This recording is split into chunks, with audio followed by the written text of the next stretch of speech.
The afternoon sun bathed the city streets in a golden glow as a modestly dressed woman stepped out of a taxi and approached the entrance of a high-end car dealership. Adjusting the strap of her worn-out purse, she drew a deep breath and walked through the gleaming glass doors, her heart racing with anticipation. Today was meant to be special. After years of saving, she was finally ready to purchase her dream car, one she had long admired. As she entered, the scent of polished leather and fresh interiors wrapped around her. Rows of luxury vehicles gleamed beneath the bright showroom. Lights, their sleek exteriors like artwork on display.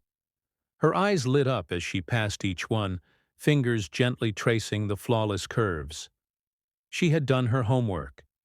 She knew what she wanted, and she was ready. But almost immediately, she felt it, the cold judgment pressing down like a weight.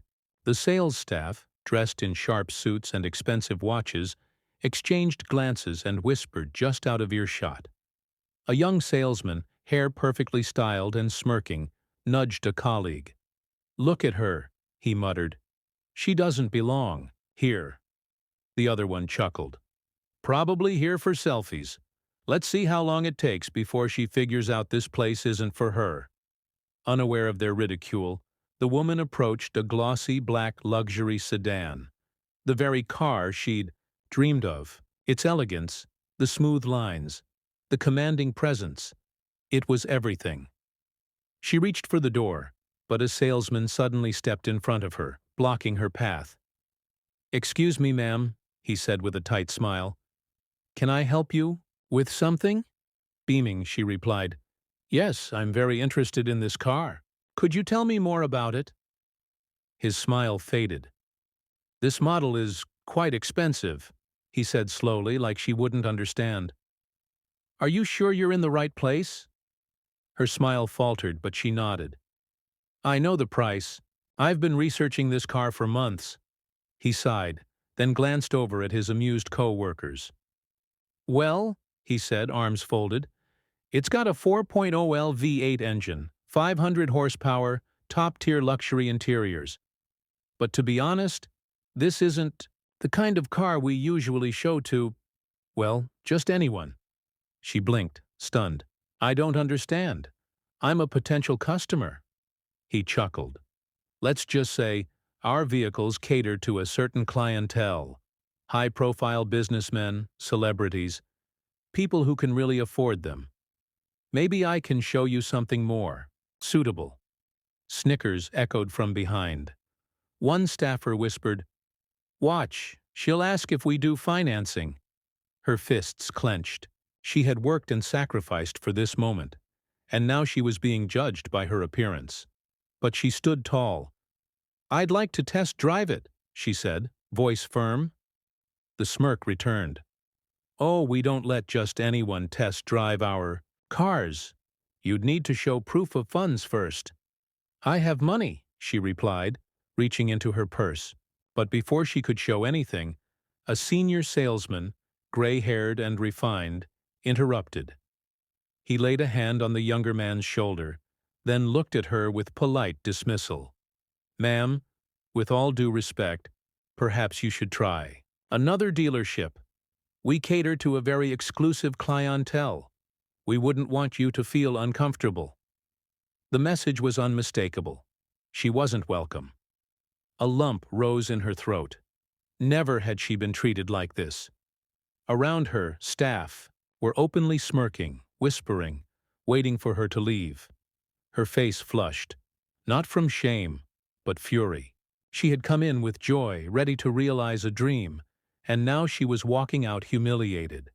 She thought about arguing, demanding respect, but realized it wouldn't matter.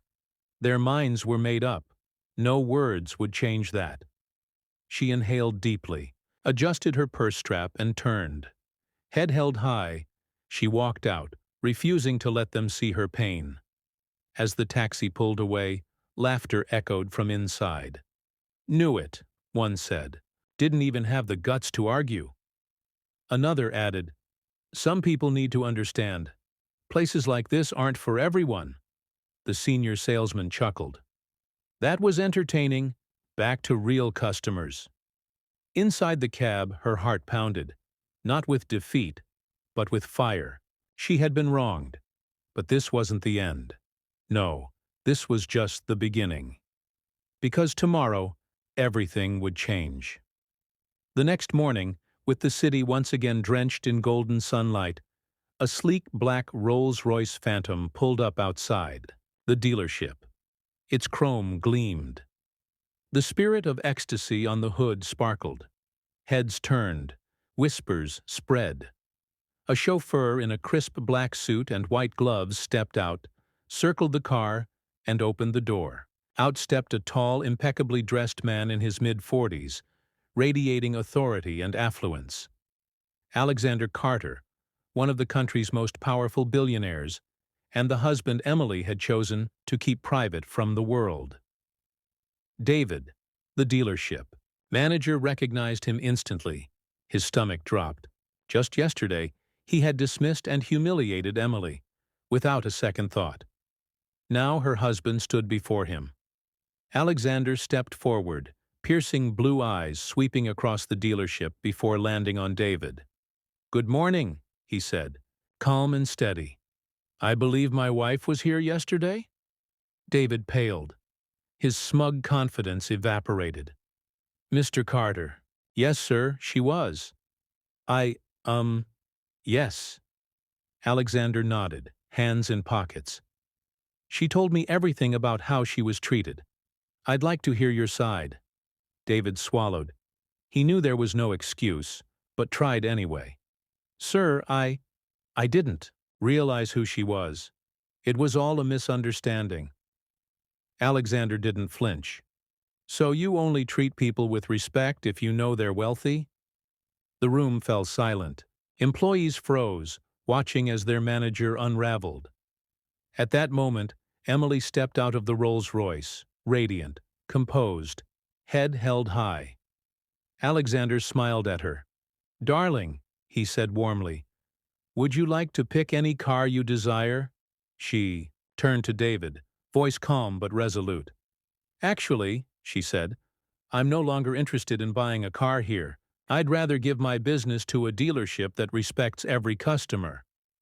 Alexander nodded in agreement. "That's a wise decision." Then he turned back to David. "As for this dealership, I just finalized a deal to acquire it." Gasps rippled through the showroom. Eyes widened in disbelief. David's jaw dropped. Alexander continued, voice unwavering. "Effective immediately. You're fired." David's face turned crimson. He wanted to protest, but he had no ground left to stand on. Alexander addressed the rest of the staff. "To those of you who treat customers with respect, your jobs are safe. But if you judge people by their appearance, feel free to walk out now." The room was dead silent. Nods all around. No one moved. Emily looked at her husband, eyes shining with gratitude. "Thank you," she whispered. He took her hand. "You deserve the best." And together, they stepped back into the Rolls-Royce, leaving behind a lesson the dealership would never forget.